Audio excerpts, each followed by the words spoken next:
I never thought my life would spiral into this kind of mess, but the moment his lips touched mine, I knew there was no turning back. It was not supposed to happen. I was a married woman, standing in my own living room, my husband's best friend pressing me against the wall with a hunger that mirrored my own. My heart raced so wildly I thought it might leap out of my chest, and when his hands explored places that only my husband should have known, should have stopped him. But I did not. That kiss, that forbidden fire, was the beginning of my undoing. Before I dive deep into this shocking story, let me first pause to thank you. To all my loyal subscribers, I deeply appreciate your continued support. To my new viewers and those of you who have been watching but have not yet subscribed, I want to say a huge thank you for being here. I cannot wait for you to hit that subscribe button because it is truly the fuel and energy that keeps powering this channel. Do not forget to engage and share your thoughts in the comments below. This story will leave you with questions, emotions, and maybe even chills, so I want to hear everything you feel after this. Now, let me introduce myself. My name is Emily. I am a 35-year-old American woman, born and raised in a quiet suburban neighborhood in Texas. My husband, Mark, is everything a woman could ask for in theory. He is hardworking, dependable, and loyal. He is the kind of man who never misses a mortgage payment, who makes sure the lawn is trimmed every weekend, who kisses my forehead every morning before he leaves for work. To the outside world, we looked picture perfect. And then there was Ryan. Mark's best friend since childhood. Tall, athletic, with a smile that carried a charm I secretly fought to resist. He was around our house more often than not, fixing things, sharing drinks with Mark, sometimes even babysitting our dog when we went out of town. He was practically family. At least that was what everyone thought. It started small. Harmless, I told myself. A laugh that lingered too long when Ryan cracked one of his inappropriate jokes. The brush of his hand against mine when we reached for the same glass at the dinner table. The way his eyes held mine just a little too long, as though he was reading thoughts I was too afraid to say out loud. One evening, Mark had to work late. I had invited Ryan to help me move some boxes in the garage, nothing serious, just a neighborly favor. The air was warm, and the smell of cut grass drifted in through the open door.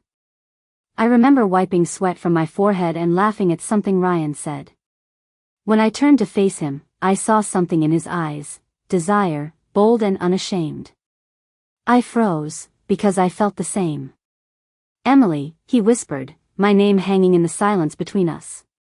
His voice was lower, heavier. My body betrayed me before my mind could catch up. I stepped closer, as though gravity itself was pulling me into danger. He brushed his hand against my cheek, and I knew it was wrong, but I leaned into it. I could not deny how much I had been craving to feel wanted like this. Mark loved me, but his love had become routine, safe, predictable. With Ryan, it was fire. That night, it happened in my own living room. We had stepped inside to cool off, and the closeness became unbearable. His lips were suddenly on mine, urgent and demanding, and my knees buckled from the rush of it all. I wanted to stop, I wanted to say no, but my body screamed yes. My wedding ring glinted under the soft lamplight, mocking me as I surrendered to temptation. I remember the sound of our breathing filling the room, heavy and uncontrolled. My heart pounded, not only with lust but with fear. Fear that Mark could walk in. Fear that I was crossing a line I could never uncross. But each second that passed only pushed me deeper into the abyss. Ryan held me in a way that felt reckless, dangerous, alive. When it was over, I sat in silence, my body trembling. Ryan reached for me, but I pulled away, wrapping my arms around myself. The weight of guilt crashed over me like a tidal wave. I had just betrayed my husband with the one person he trusted the most. That night, when Mark finally came home, he kissed me on the forehead like he always did. I looked into his tired eyes, and my stomach twisted. He had no idea that only hours earlier, I had given myself to another man. He smiled and told me about his long day, while I nodded, pretending to listen, all the while drowning in the guilt of what I had done. I could have stopped there. I could have drawn a line and told Ryan never to touch me again. But the truth is, something had been awakened inside me. The thrill, the danger, the raw intensity, I could not forget it. And Ryan, with his knowing smirk and quiet confidence, made it clear that he did not want to forget it either. That night, lying beside my husband in bed, I stared at the ceiling, my heart heavy with shame. I had crossed a line, and I knew deep down this was not the end. It was only the beginning of a dangerous, destructive path that would change everything. The first time Ryan and I crossed that line, I told myself it was a mistake. A single slip in judgment, a moment of weakness that could be buried and forgotten. I convinced myself that if I carried on with my marriage as if nothing happened, it would disappear into silence. But I was wrong. The mistake did not fade. It followed me everywhere, haunting my thoughts, pulsing through my veins like an addiction I could not shake. Ryan made sure of that. It started with texts, innocent on the surface but laced with meaning. "Did you sleep well?" he asked one morning, but I knew he was really asking if I dreamt of him. "Need help with groceries?" he offered, but I knew he was just looking for a reason to be alone with me again. I should have ignored him. I should have cut him off completely. But every time his name lit up my phone, my pulse quickened. And soon, I was letting him in again. Mark worked long hours, often late into the evening. He had always been ambitious, climbing the ladder at his firm, and I used to admire his dedication. But now, his absences created space for something dark and forbidden. Ryan started coming over when he knew Mark would not be home. We played with fire right under Mark's nose, and the danger made it intoxicating. One afternoon, it happened again in the kitchen. I was cooking dinner for Mark, chopping vegetables while music played softly in the background. Ryan stood behind me, close enough that I could feel the warmth of his body. He reached out, covering my hand with his, guiding the knife through the carrot as though it was the most natural thing in the world. My breath caught, and before I knew it, his lips brushed against the back of my neck. I turned, and there it was again, that hunger, that recklessness. Our mouths collided, and the knife clattered to the floor as his hands roamed freely. I wanted to scream at him to stop, but instead I melted into him, tasting danger and desire all at once. By the time we pulled apart, I was breathless, trembling, terrified of how far I wanted to go. Every stolen moment after that pushed me deeper. Ryan and I became experts at secrecy. He knew the sound of Mark's car engine, the timing of his phone calls, the pattern of his late nights. We snuck around like teenagers, laughing in whispers, kissing in shadows, and losing ourselves in the rush of it all. But as much as it thrilled me, the guilt was unbearable. Mark was not a fool. He began to notice changes in me. I was distracted at dinner, lost in thought during our conversations, sometimes distant in bed. He asked me if everything was all right, and I lied through my teeth, telling him I was just tired, just stressed, just busy. He looked at me with concern, not suspicion, and that only made me feel worse. The cracks grew deeper when I missed my period. At first, I dismissed it. Stress, I told myself. But as the days stretched into weeks, a cold fear took root in my stomach. I bought a pregnancy test, hands shaking as I waited for the result. When those two lines appeared, I felt the ground crumble beneath me. Pregnant. I sank to the bathroom floor, tears streaming down my face. My husband and I had been trying for years with no success, and now here I was, carrying a life inside me that might not even be his. The cruel irony of it cut me to the bone. Ryan was the first person I told. His reaction was not what I expected. Instead of panic, he smirked, his eyes dark with a twisted sense of pride. "Maybe this is fate," he whispered, pulling me into his arms. "Maybe this baby is ours." My stomach twisted. Ours. That word felt like a dagger. A part of me wanted to believe it, wanted to let the fantasy carry me away. But reality was unforgiving. Mark had been waiting for this miracle for years, and now I was about to hand him a child that might belong to his best friend. The weeks that followed were unbearable. Mark was overjoyed when I told him the news. His eyes lit up in a way I had not seen in years. He kissed my belly every morning, spoke to the baby at night, and began preparing for fatherhood with a devotion that shattered me. Every smile, every touch, every hopeful word was a reminder of the betrayal I was hiding. Meanwhile, Ryan grew more possessive.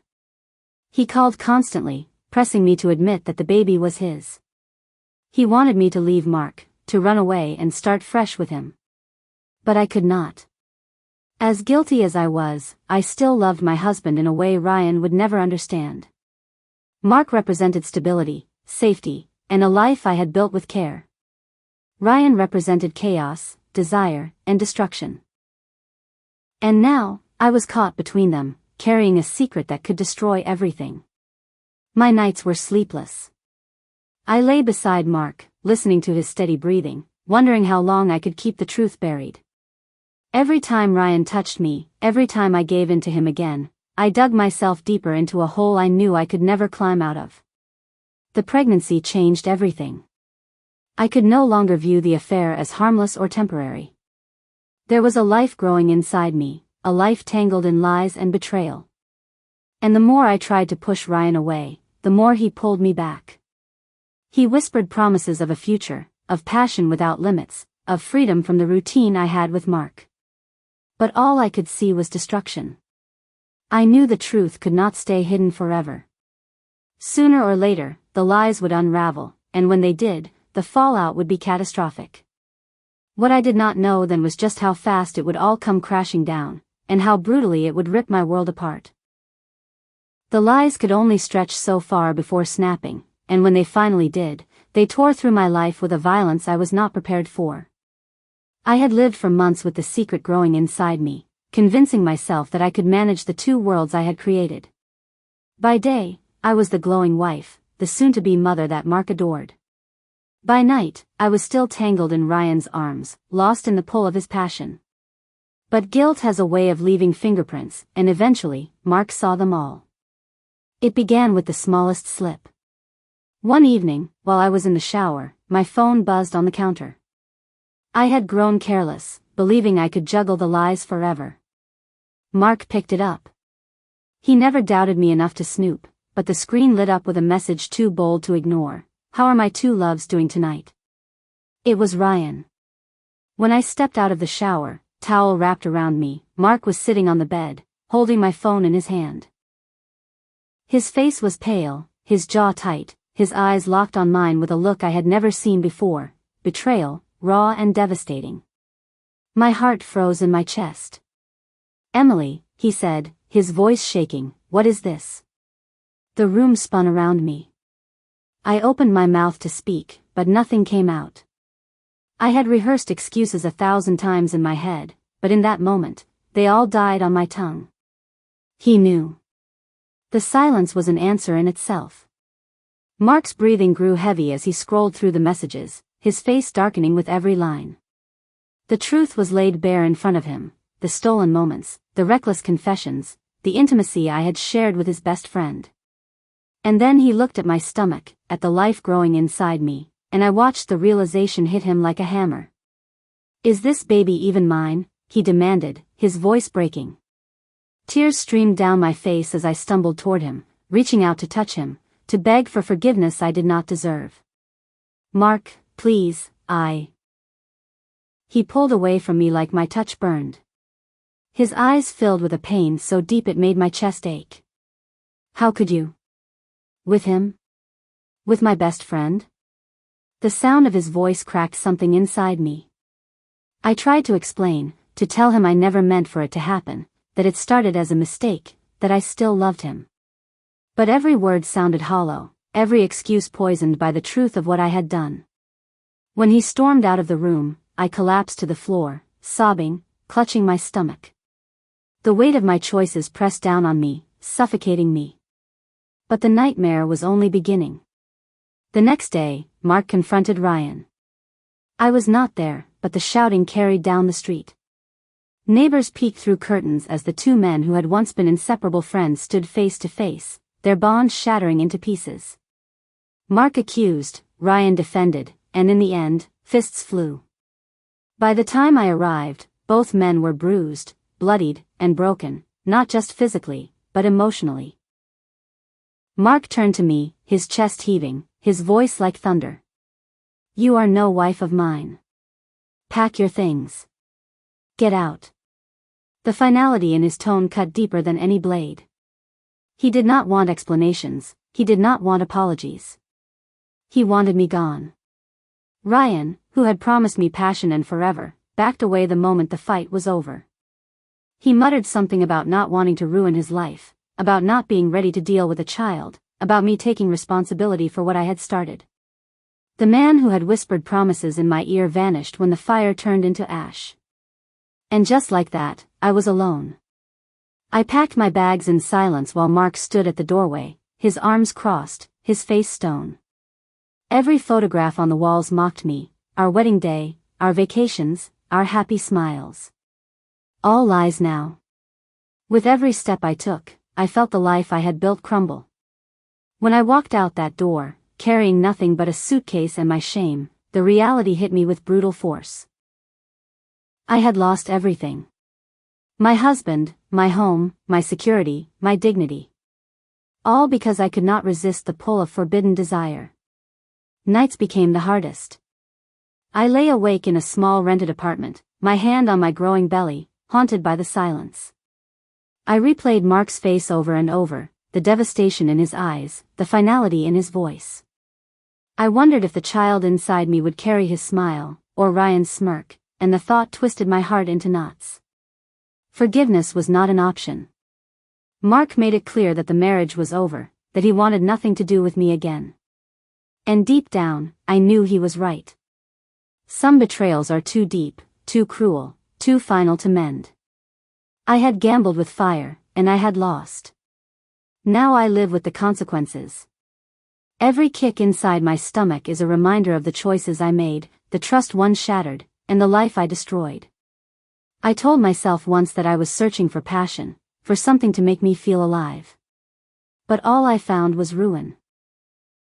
And as much as it breaks me to admit it, I know I deserve it.